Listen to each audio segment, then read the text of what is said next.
சொல்வது புரிகிறது.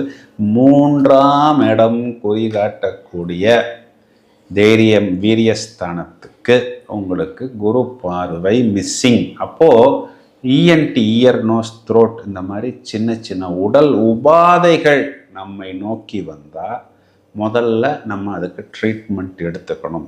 பயணங்களில் கூடுதல் கவனம் வேணும். ஒரு வெளியூர் பயணம், வெளிநாட்டு பயணம், இந்த டிக்கெட்டு, விசா போன்ற விஷயங்கள், பயண தேதி ஒன்றாக இருக்கும். நம்ம முதல் நாளே போய் ஏர்போர்ட்டில், ரயில்வே ஸ்டேஷனில் போய் நின்றுட்டு பார்த்துட்டு நாளைக்கு தான்ப்பா ட்ராவல்னு திரும்ப வருவோம். இதெல்லாம் கொஞ்சம் கூடுதல் கவனம் எடுத்துக்கொள்ள வேண்டும். இதனால் ஒன்றும் பெருசாக பேனிக் ஆவதற்கு ஒன்றும் இல்லை.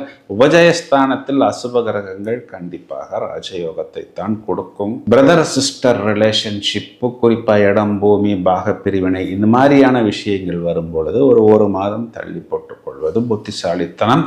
திரும்பவும் சொல்கிறேன், இந்த இடத்தில் நாம் குழப்பம் அடைய வேண்டியது எதுவுமே இல்லை. ரொம்ப நாளைக்கு பிறகு நமக்கு இதில் இன்னொரு ப்ளஸ் பாயிண்ட், 12ஆம் இடத்தில் ஆட்சி பெறக்கூடிய செவ்வாயையும் குரு பார்த்து, குரு